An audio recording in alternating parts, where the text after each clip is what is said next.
Assalamualaikum warahmatullahi wabarakatuh. Perkenalkan, nama saya Nur Aziza, saya dari Prodi Keperawatan Pangkal Pinang.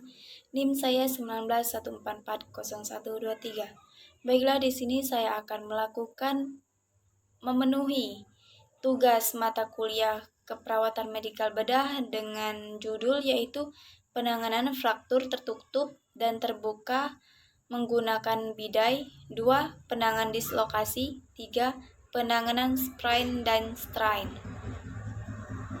Baiklah, untuk pertama yaitu penanganan fraktur tertutup dan terbuka menggunakan bidai, yaitu pengertiannya memasang alat yang bersifat kaku maupun fleksibel atau immobilisasi atau mempertahankan kedudukan tulang. Tujuannya yaitu mencegah gerak tulang yang patah. 2. Mencegah bertambahnya perlukaan pada patah tulang. 3. Mengurangi rasa sakit. 4. Mengistirahatkan daerah fraktur. Baik, untuk indikasinya yaitu pada tulang terbuka atau tertutup. 2. Dislokasi persendian. 3. Multiple trauma. Kontraindikasinya yaitu 1. Gangguan sirkulasi atau berat pada distal daerah fraktur. 2. Luka terinfeksi. 3. Resiko memperlambat sampainya penderita ke rumah sakit. Alat dan bahannya, alat pelindung dari yaitu kita harus menggunakan masker dan handscoon atau sarung tangan, bidai dengan ukuran sesuai kebutuhan, yaitu 1. Mitela atau perban, 2. Gunting. Prosedurnya yaitu menggunakan masker beserta sarung tangan, 2. Memeriksakan bagian yang akan dibidai, dilihat, diraba atau digerakkan. 3. Yaitu melakukan pembersihan atau perawatan luka, tutup dengan kasa steril, melihat jenis bidai yang sesuai. 4. Pembidaian meliputi 2 sendi yang masuk dalam pembidaian adalah sendi bawah dan sisi atas patah tulang. Misalnya, jika tungkai bawah mengalami fraktur, maka bidai harus bisa memobilisasi pergerakan kaki maupun lutut. Selanjutnya yaitu luruskan posisi anggota gerak yang mengalami fraktur secara hati-hati dan jangan memaksa gerakan. Jika sulit diluruskan, maka pembidaian dilakukan seadanya. Beri bantal yang empuk pada anggota gerak yang dibidai. Selanjutnya, ikatlah bidai di atas atau di bawah daerah fraktur. Jangan mengikat tempat di daerah fraktur dan jangan terlalu kencang. Selanjutnya untuk yang kedua yaitu dislokasi. Cara penanganan dislokasi. Dislokasi terjadi ketika tulang lepas dari sendi. Ini dapat terjadi hampir pada semua sendi di tubuh termasuk lutut, pinggul, pergelangan kaki ataupun bahumu. Karena dislokasi berarti tulang tidak lagi berada di tempat yang seharusnya. Dislokasi biasanya terjadi ketika suatu sendi mengalami dampak yang tidak terduga atau tidak seimbang. Ini mungkin terjadi jika kamu jatuh atau mengalami pukulan keras ke area yang terpengaruh. Setelah sendi terkilir, kemungkinan besar akan terkilir lagi di masa depan. Ada beberapa gejala lain yang terkait dengan sendi yang mengalami dislokasi meliputi 1. Kehilangan gerak, 2. Rasa sakit saat bergerak, 3. Mati rasa di sekitar area, 4. Merasa kesemutan.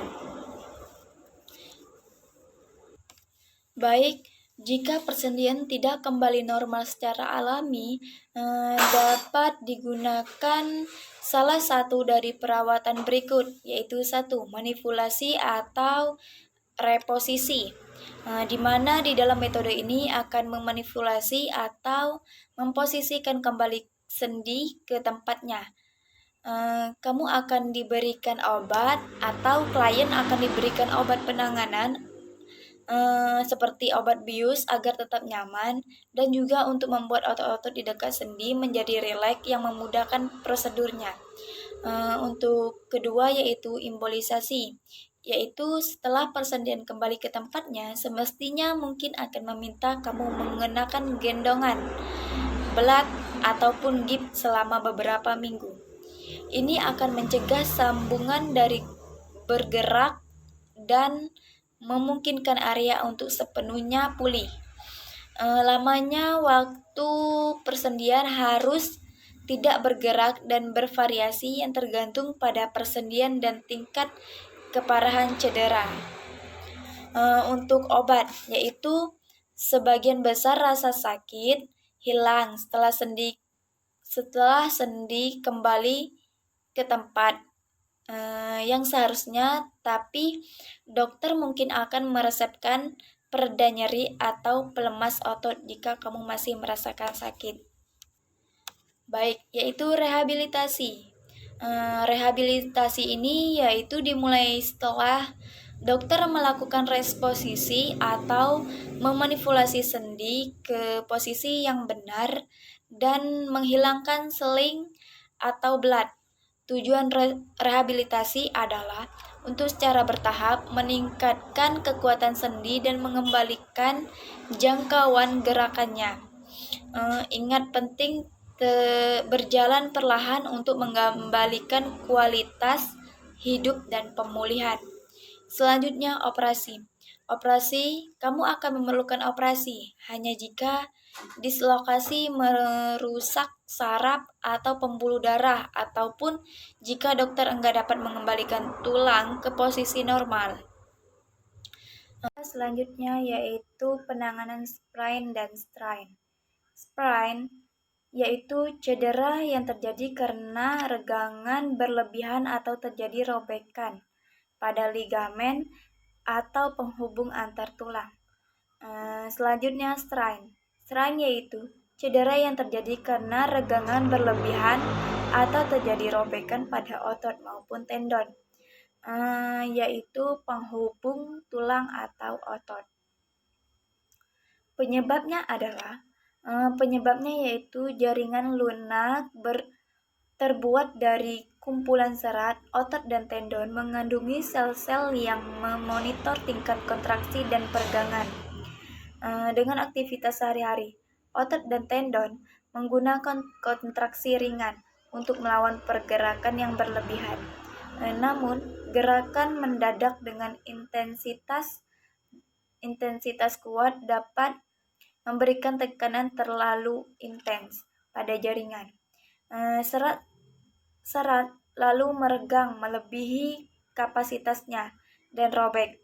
Pendarahan dari pembuluh darah akibat perobekan inilah menyebabkan adanya bengkak. Sprain sendi disambung menjadi satu dan dikuatkan oleh jaringan ikat yang disebut ligamen. Seluruh sendi diselimuti oleh selaput berisi cairan lubrikasi yang merawat sendi serta memberikan bantalan ekstra terhadap goncangan. Sprain adalah cedera sendi yang biasanya melibatkan robek ringan atau trauma mikro pada ligamen dan kapsul sendi. Bagian tubuh yang biasanya mengalami sprain adalah jempol, pergelangan kaki, dan pergelangan tangan. Strain yaitu otot menempel pada sendi dengan bantuan jaringan ikat yang disebut dengan tendon. Strain adalah cedera pada tendon atau pada otot itu sendiri, seperti contohnya betis, selangkang, dan hamstring atau otot paha belakang adalah area yang mengalami strain. Baiklah, sekian dari video yang saya buat tadi semoga bermanfaat dan di sini kita bersama-sama untuk belajar. Untuk kedepannya semoga lebih bagus lagi dan terima kasih. Jangan lupa like, comment, and subscribe. Saya akhiri, wassalamualaikum warahmatullahi wabarakatuh. Makasih. Jangan lupa ya like, comment, and subscribe.